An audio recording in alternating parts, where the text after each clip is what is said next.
Welcome to Seek Reality with Roberta Grimes. Joyous conversations about what the afterlife evidence and modern science combine to tell us is true about our one reality. You have nothing to fear. You are eternal and you are perfectly loved. Knowing the truth changes everything. Now, here's Roberta. Welcome to Seek Reality. I'm Roberta Grimes, and I'm so happy you're with us today. Several years ago, today's guest, who then lived locally to us, invited me to go to lunch with him. And he was then known primarily as a meditation expert. And if there's anything I'm really bad at, it's meditation. But he would never take that for an answer. He was determined to help me learn. He insisted to me that anybody can learn to meditate, which I'm sure he's right. Because he's a true expert. I'm sure he's right. Sadly, though, I think I'm the sole exception. My longer history with meditation is that back in the 70s, my husband and I went to California. We spent a week studying transcendental meditation with the Beatles guru, the Maharishi Mahesh Yogi himself and his team. And it turned out my husband was a natural at meditation. Seriously, he went on to meditate every single day of his life for the next 40 years. But sadly, I couldn't even do it with the Maharishi himself. I flunked out there as well. But I became a good friend, frankly, and I respect our wonderful guest today is a truly, truly great guy. And he is a meditation star. Kelvin Chin is an author. He's a meditation teacher and a life after life expert. His first book is called Overcoming the Fear of Death Through Each of the Four Main Belief Systems, and it's a bestseller. His second book is called Marcus Aurelius Updated 21st Century Meditations on Living Life, and it's a collection of 67 essays ranging from emotions, life principles, meditation, and the spiritual. And his third book is After the Afterlife. That's the one we're going to talk about today, Memories of My Past Lives. And it describes his past life memories, bits of memories really, that reach back 6,000 years and have resurfaced for him over the past 45 years, and what they taught him about himself and about how our minds continue from lifetime to lifetime. I mean, when people have past life memories, they don't go back and they remember, day by day. They just have bits of memories that come up and often kind of in amazing ways. Kelvin Chin is executive director and founder of the Turning Within Meditation and Overcoming the Fear of Death Foundations, and he's an internationally recognized meditation teacher. He's been featured in big places, in Business Insider, Newsweek, and Kaiser Health News. He's taught meditation at West Point and in the U.S. Army, including in the DMZ in Korea, for heaven's sake. Kelvin has been meditating for 52 years, and he has taught meditation to thousands of people in over 60 countries, but he had to subtract one because he tried to teach me, and I just couldn't do it. He's laughing now. He's a graduate of Dartmouth, Yale, and Boston College School of Law. Kelvin, welcome. I'm so glad to have you here after all this time. Yeah, it's great to see you again. It's been a few years. Yeah. I really want to talk about this. I enjoyed your book. I got to read part of it, but because of my injury, I just can't read a book right now. I have one hand, and one hand isn't good enough for reading a book. Mm. But what I read about it, really, it was fascinating because I know why this would be possible. One of the things that meditation does is to give people good control of their minds.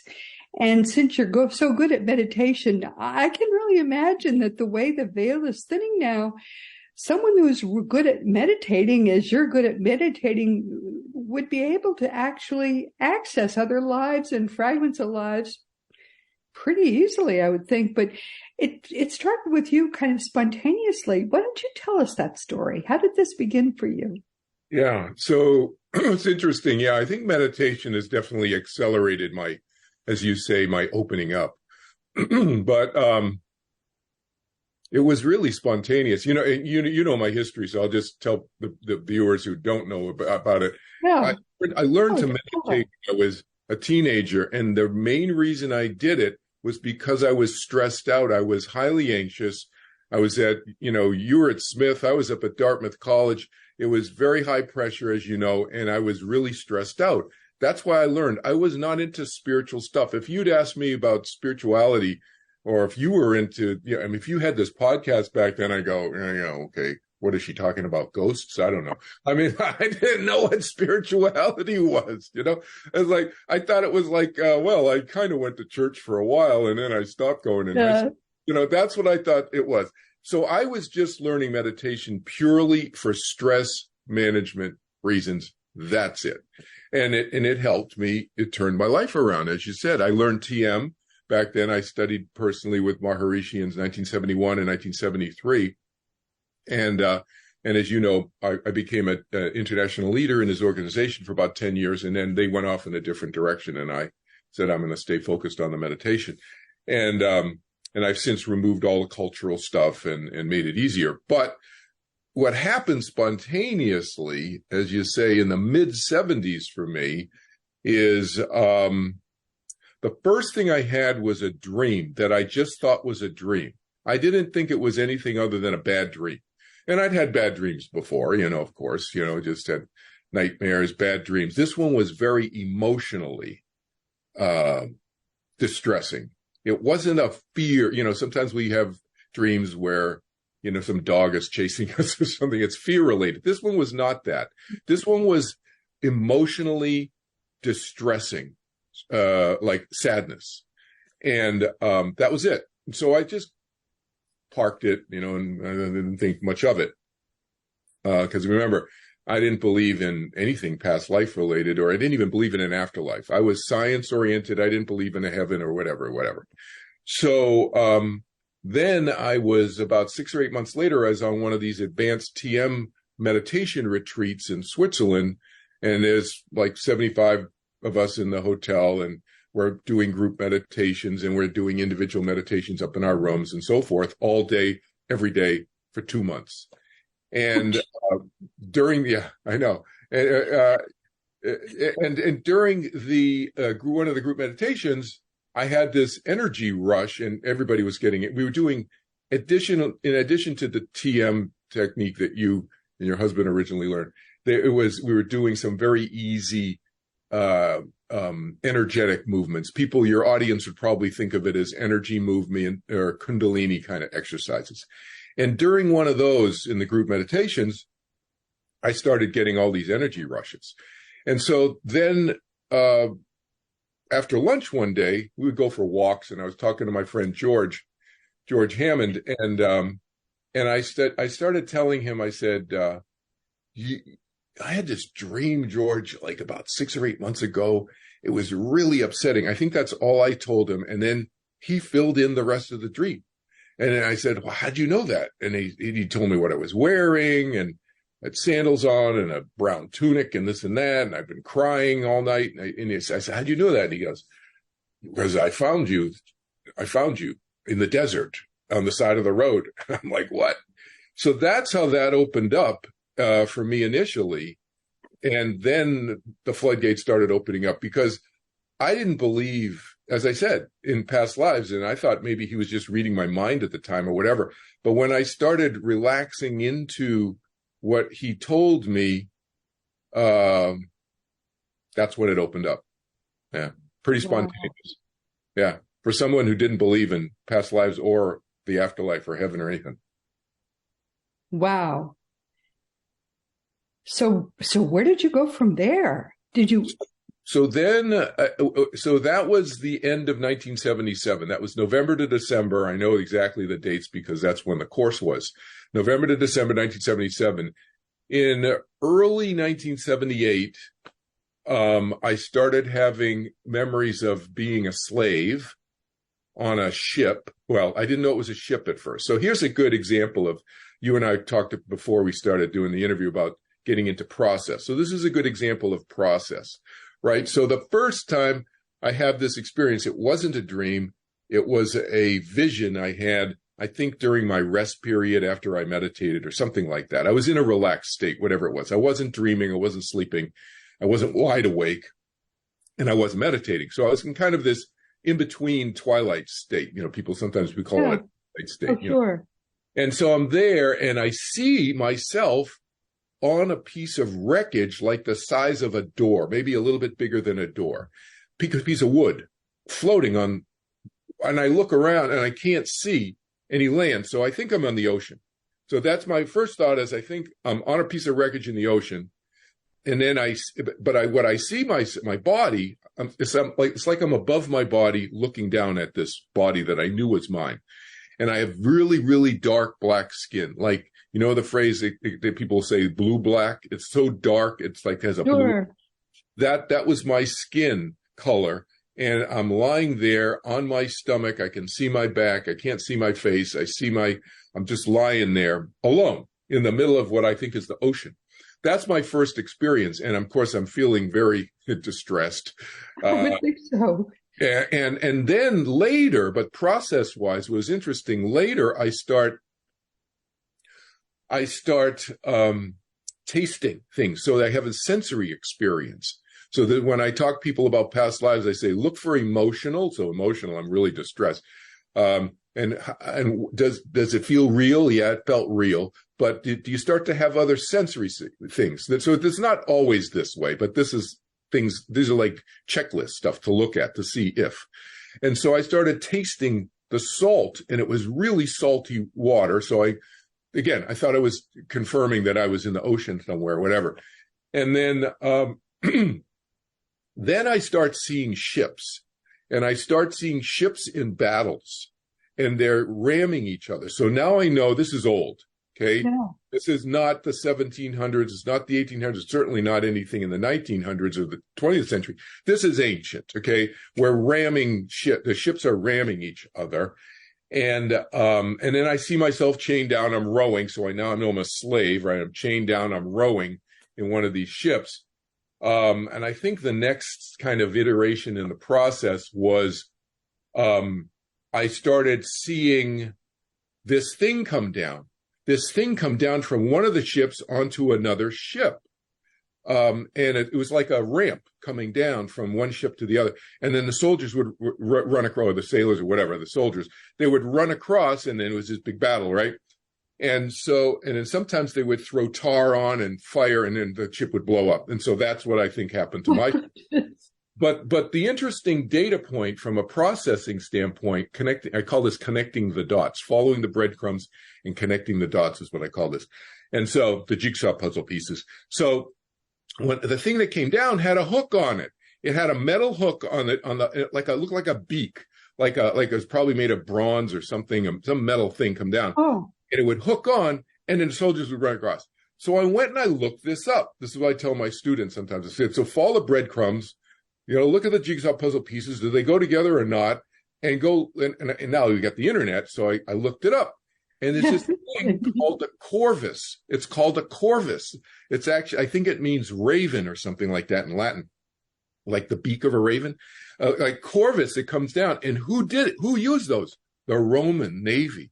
And when did they use it? They only used it, I can't remember exactly. I think I put it in my book, but I looked it up.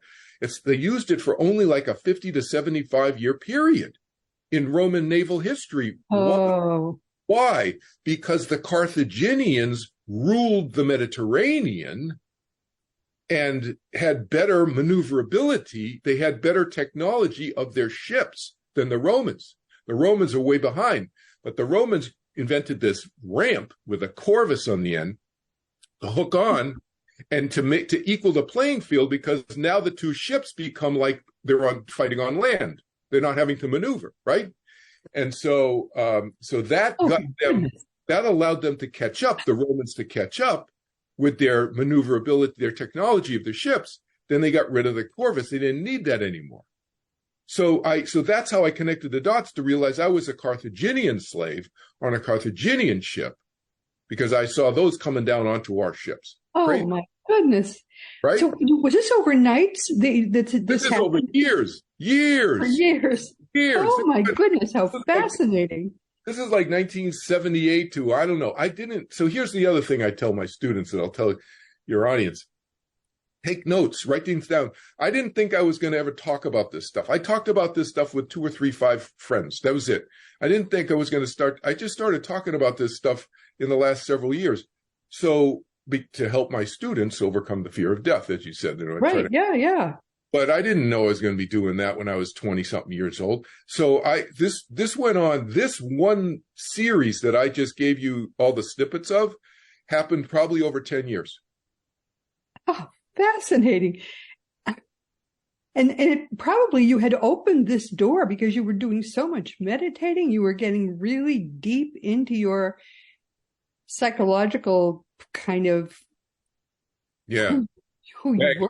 I didn't even know you could open that door. We'll call it baggage. I guess. Unloading lots of baggage. Yes, you were. Unloading lots of baggage. Yeah. Was this mixed in with other kinds of memories of other times? It's like sometimes you would have this, you would access this having been this slave, and then other times you would access this a different memory of a different life. Yeah, I call that so I have this analogy. I said it's like each lifetime is like 100 million piece jigsaw puzzle. I mean, I just pick a big number. The 100 million is not, I mean, you could say 100 billion, whatever. It's just a big number. Big number. And you start getting pieces and, oh, look, 3 pieces go together. They fit together over here. Oh, look, 10 pieces fit together over here. Oh, wow, look, you got 20 pieces fit together over here.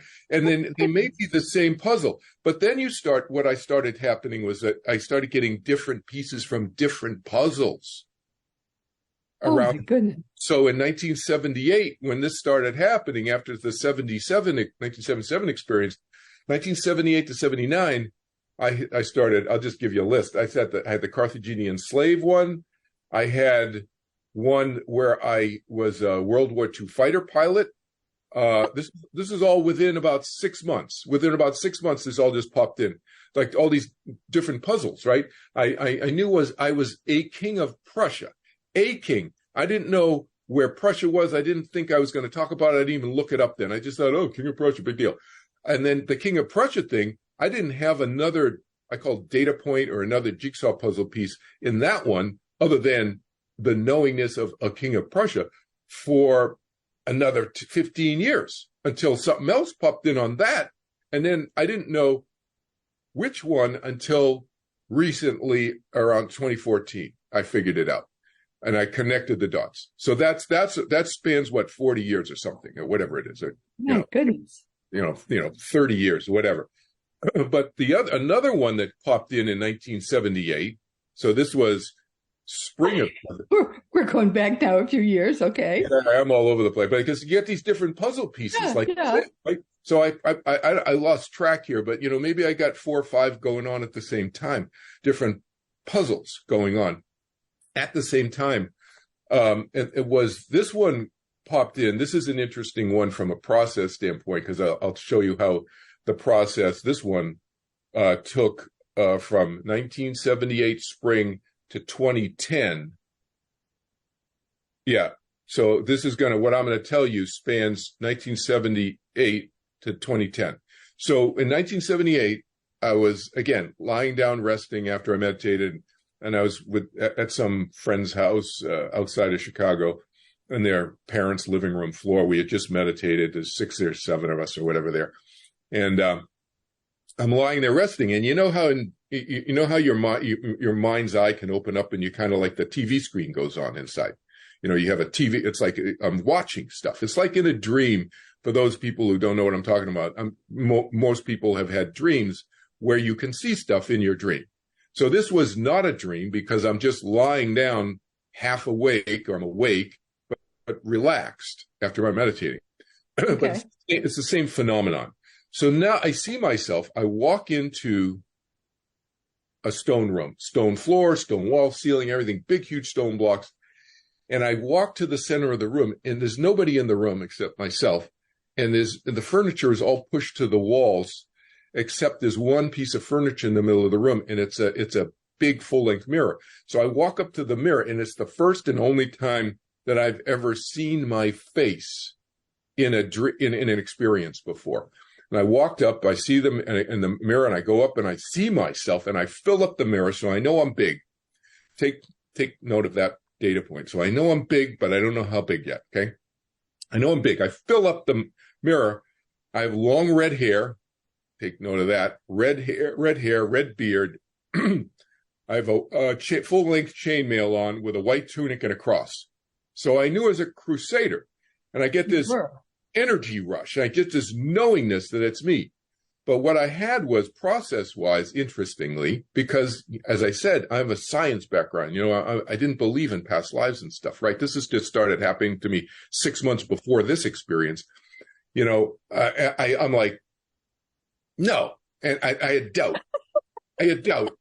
And then immediately after I have the doubt experience, this rush of energy goes from like my feet up through my body, shoots out my head with knowingness. So I see a vision. I see myself.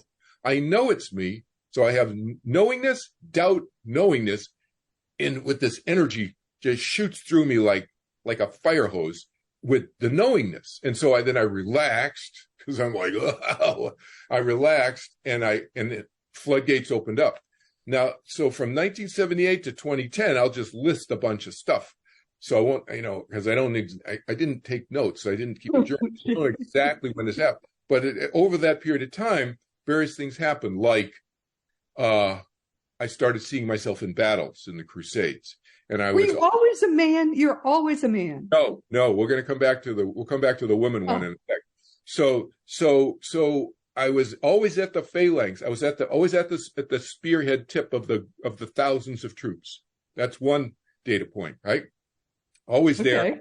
And I have all these memories, and it's kind of gory, and it's kind of, I get smell of the battlefields. Battlefields, people should never want to go to war. I mean this seriously. It doesn't. Yeah, it's disgusting. Or the past, doesn't matter when.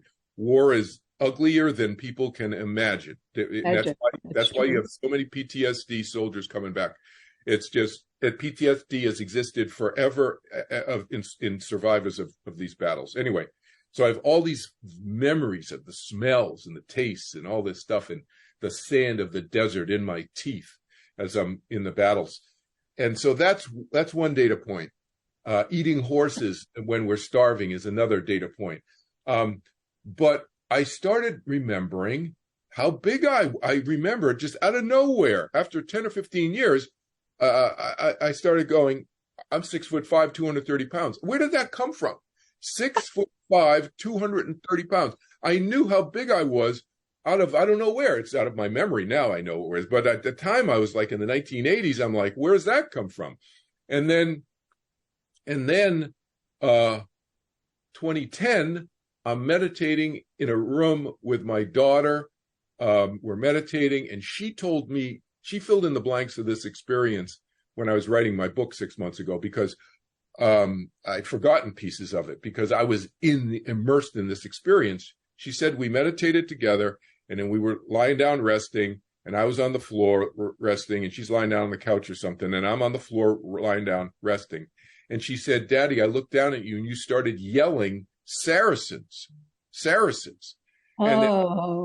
And you were going like this with your fit. You had two hands on something. Oh. And you were, and then I asked you afterwards, and you didn't remember, and I told you what happened, and you said, oh, I was in battle. And so we didn't know what Saracens was. We looked it up. And so I've learned recently in 2010, that the word Saracens is the old term for Muslims. Muslims Right. is a term since 1600s. Right, right. For 1,000 years before that, they were called Saracens. And so Yeah. I was in the Third Crusades Yeah. in the 1100s. Of course. Of course. And there was only one person who was 6'5" who had reddish hair, who was leading battles in the Third Crusades. Look at that. You found out someone that you actually were. Wow. Look at you. And get this, here's another data point of that one, is that he was a musician and wrote music.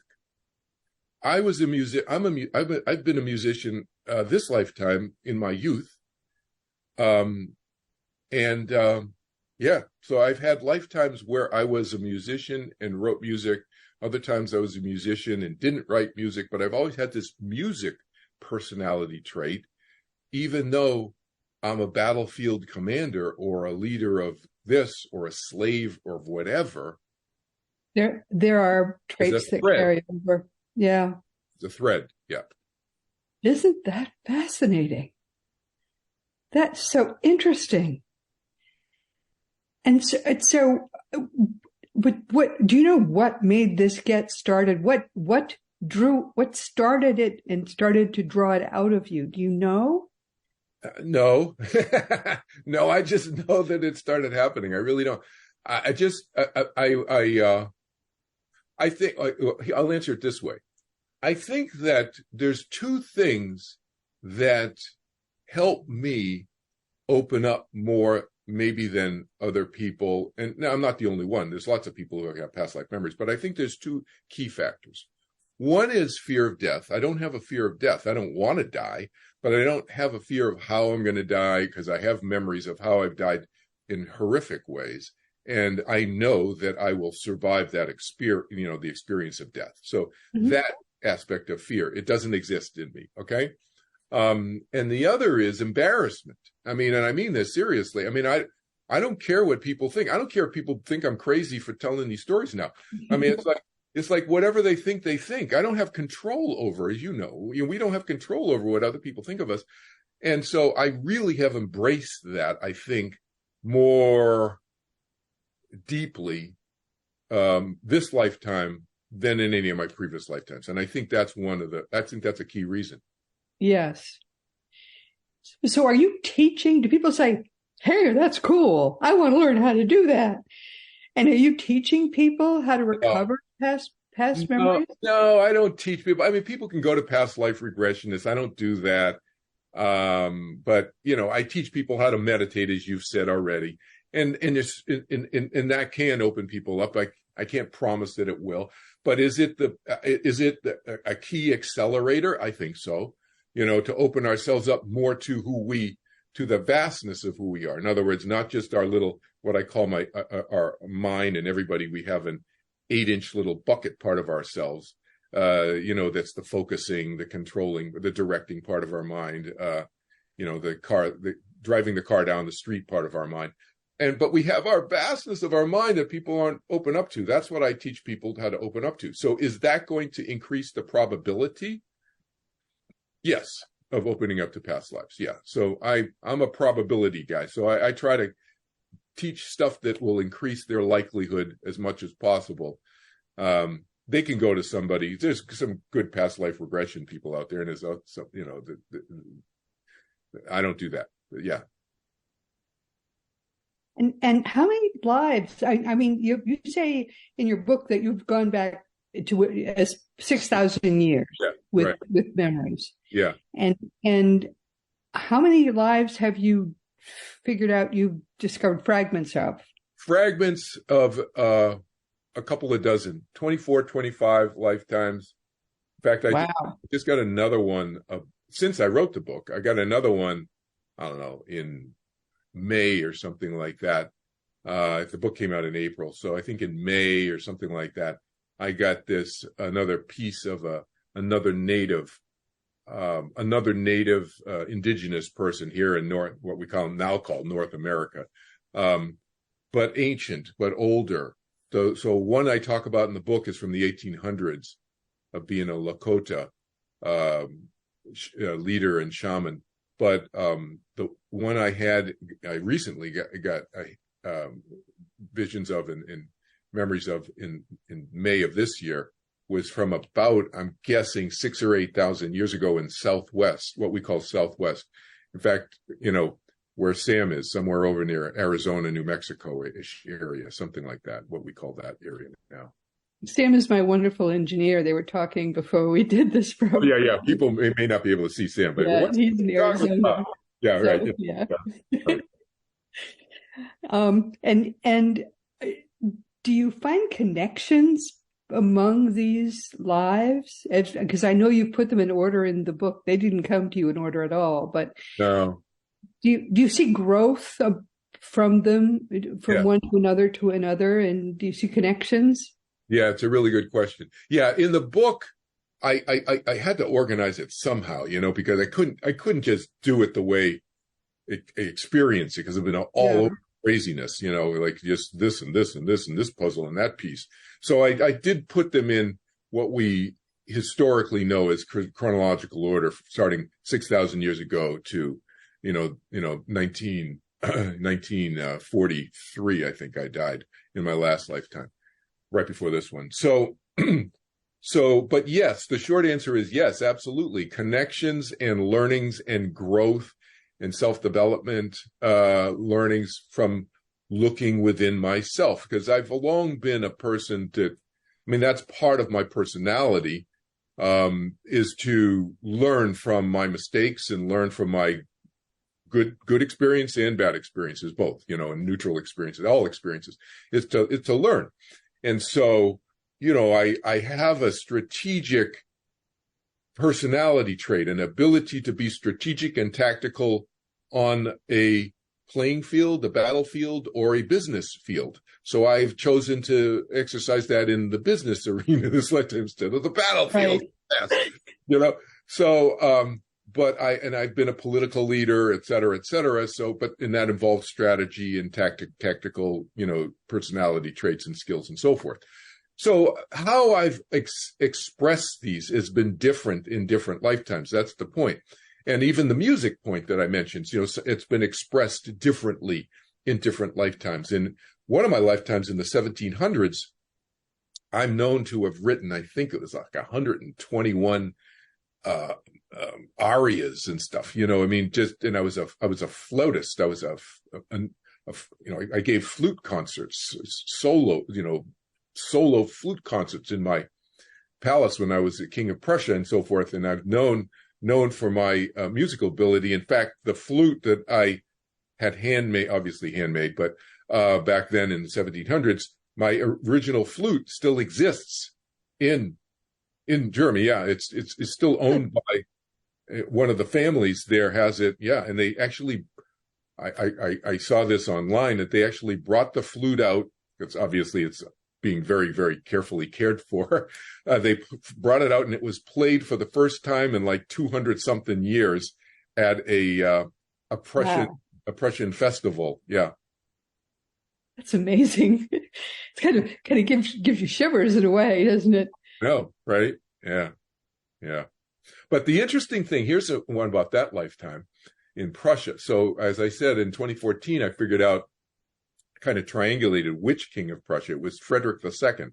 And, but that particular king of Prussia was into what? To this point of what you were talking about, threads and so forth, and what have we learned and what carries forward from lifetime to lifetime. He was into Greek philosophy, and he modeled his life after, well, before I say this, before that in 1999, I had this knowingness that I was Marcus Aurelius. Now, out of the 25 lifetimes, 95% of these lifetimes are no-name people, just unknown people, right? You'd expect a lot of them to be, yeah. Yeah, but there's like four of them, I think, or five of them, something like that, who are known characters. He's one of them. So when I was researching something about Marcus Aurelius, and if you read my purple book, that's why I called it Marcus Aurelius Updated, the 67 essays that I've written in this lifetime, a lot of those ideas, you look at those ideas and you compare them to Marcus Aurelius' ideas, and a lot of the concepts are similar, or I've expanded on them. So this answers your question about how have we grown over the thousands of years. So I've taken some of the seeds and then I've expanded on some of those. You've looked through that lens. If you read my purple book, the Marcus Aurelius Updated book, through that lens now, and if any of your audience have studied any Marcus Aurelius' stuff, they'll see parallels. Anyway, when I was looking up some Marcus Aurelius stuff, I have this book here. It's like 1.5 inch thick biography. And in the back of this book, in one of the last chapters, is a chapter on people who revered Marcus Aurelius through history. And 1,600 years after Marcus Aurelius died, there's this guy, and at this point, I don't know which king of Prussia I am, okay? And I read this and it says, a king of Prussia, Frederick II, modeled his life after Marcus Aurelius. And I said, well, what? Wait a minute. getting chills. And so I look up this guy, Frederick II, King of Prussia, and turns out he was into Greek philosophy, Roman philosophy. He renamed one of his palaces Remusburg. The actual name of the palace was Rheinsburg. He renamed it Remusburg. And why did he rename it Remusburg? Because Remus, Romulus and Remus are the mythical, legendary, they had this fratricide. They fought and Romulus killed Remus, right? And that's why Rome is named after Romulus. Remus died. So it's like Frederick the Great's shout out to the killed brother. He's going to name his palace after that one, Remusburg. And it was named and it was a small group of his friends, 11 friends. That's what they called it. And they had Roman nicknames, and they got together and they discussed Greek and Roman philosophy, et cetera, et cetera, et cetera. So, and plus, I have a student today from Australia, one of my meditation students from Australia, just got back. He went a month ago to Germany for Europe, and he went to Frederick the Great, Frederick II's palace. And he told me that nowhere in any of the books that I've read or online researched did they tell me what he told me that he saw there. There's not just one statue of Marcus Aurelius at Frederick's palace. He has many, many statues of Marcus Aurelius throughout the grounds and in the palace. Oh, my goodness. Yeah. Wow. So all I could say is Marcus, and then the Kaiser, or whatever his name was, Frederick, yeah. These things do carry on. Yeah.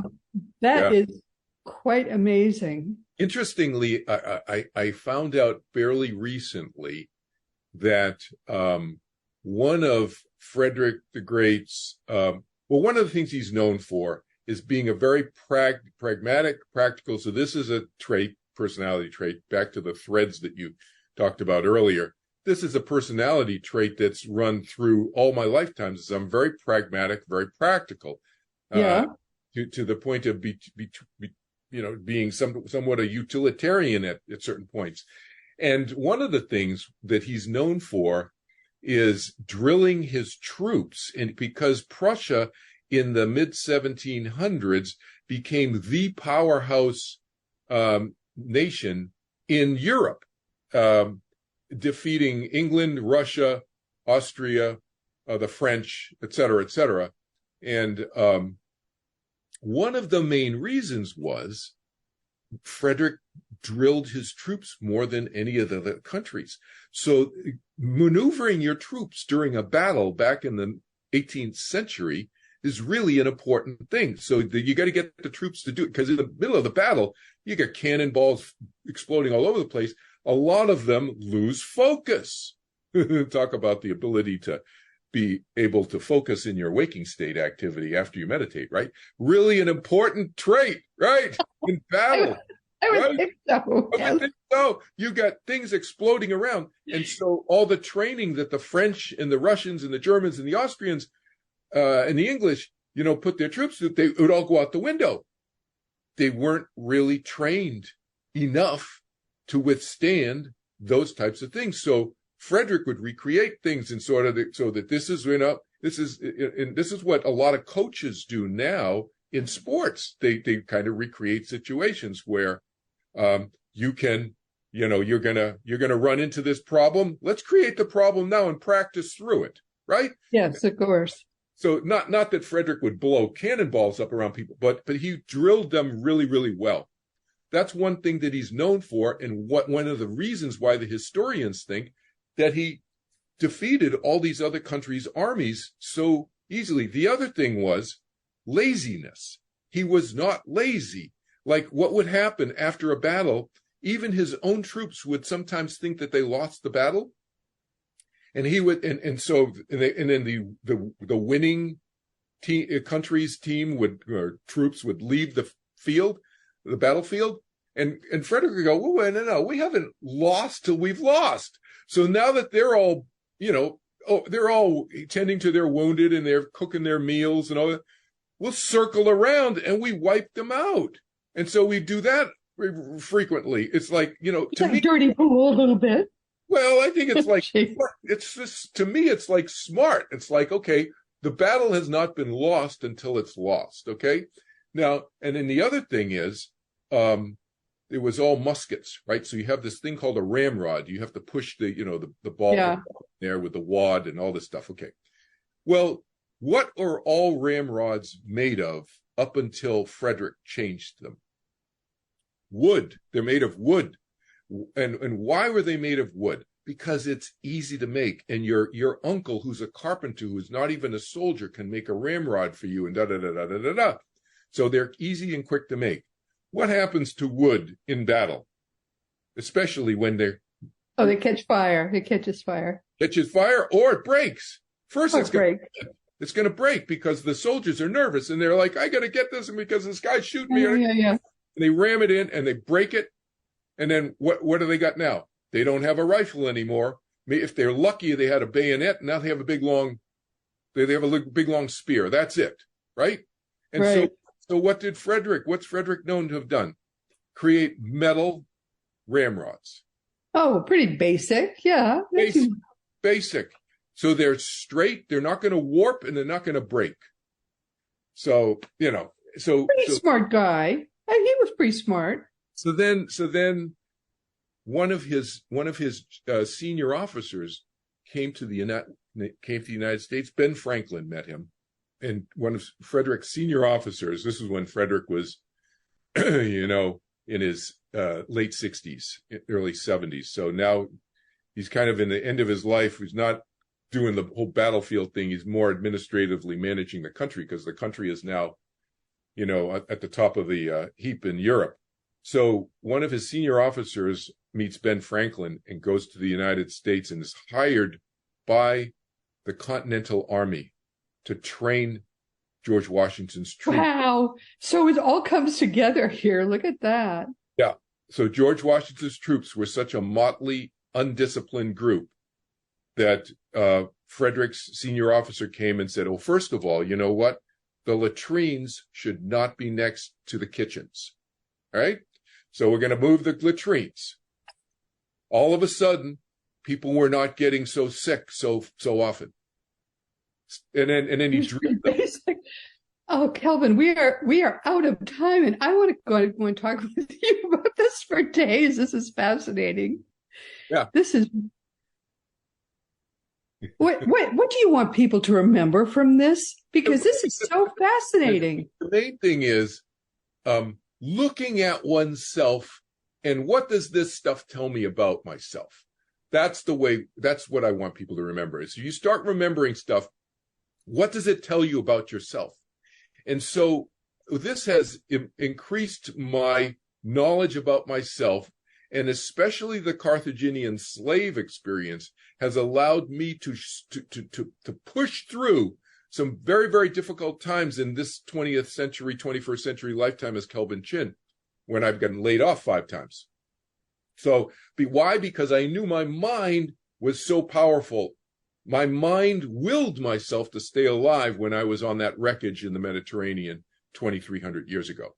That's what I want people to remember, is how do these things teach ourselves? How do these experiences, what can they teach ourselves and about the strengths and the weaknesses that we may need to work on in ourselves to make ourselves stronger, live a more content, more inwardly peaceful life as we continue through eternity.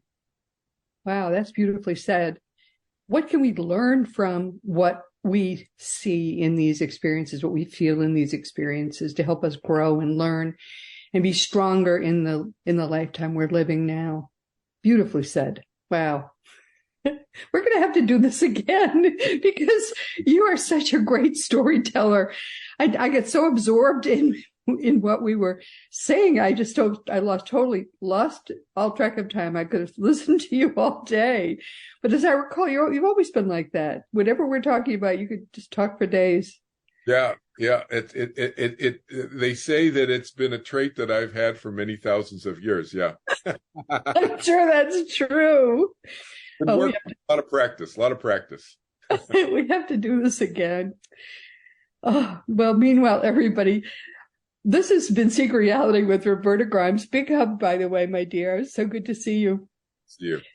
This has been Seek Reality with Roberta Grimes. I'm so happy you could be with us today and enjoy this. Please never forget that you are a powerful, eternal being. You never began, you never will end. And when you really get what that means and all its implications, it changes everything in your life for the better. Next week, and this is actually a great juxtaposition, our guest will be Peter Wright, and he'll have been here. Actually, this is the 17th time. Peter is such a frequent guest because he's a great favorite with Seek Reality listeners.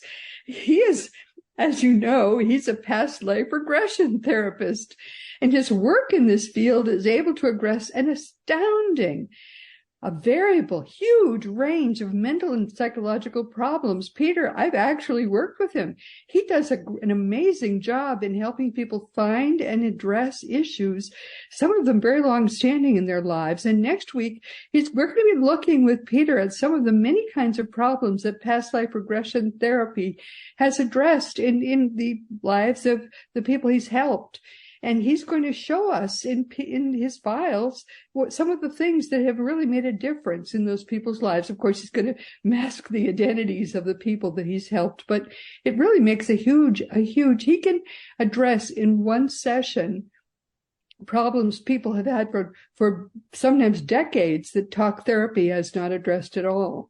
So be with us next week. You're going to love Peter Wright. If you've not, and you're going to get to see him, and maybe you've never seen him before. You'll get to see him next week. So please be with us.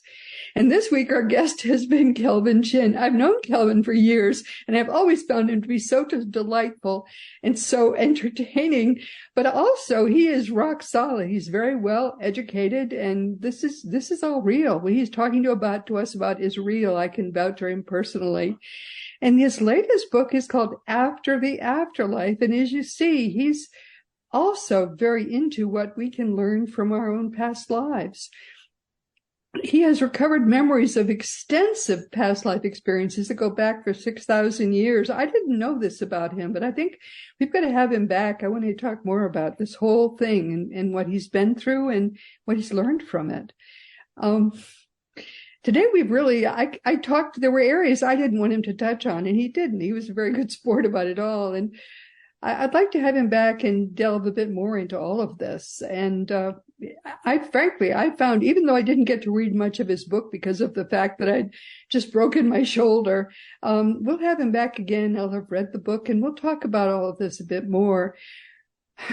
I'll be really frank with you. Reality is not just a lot more complex and amazing than we've been ever imagining. It's a lot more complex and amazing than we even can imagine.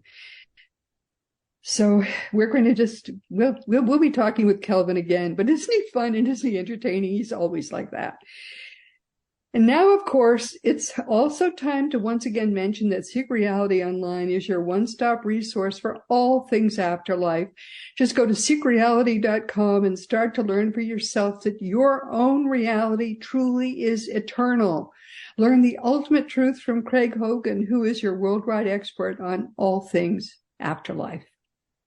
And teachingsbyjesus.com is your single resource for all the beautiful divine truths that are brought to us in perfect love by the greatest teacher, Master Jesus, the eternally risen Christ. Now it really is Jesus' turn. We're just getting that website going. We're still getting direction. But as Christianity, the religion that was created by the Roman Emperor Constantine and not by Jesus, not at all. But as that religion finally dies, the genuine teachings of Jesus can finally come alive. Teachingsbyjesus.com is the Lord's own entirely religion-free website. It's made by Jesus in perfect love for you.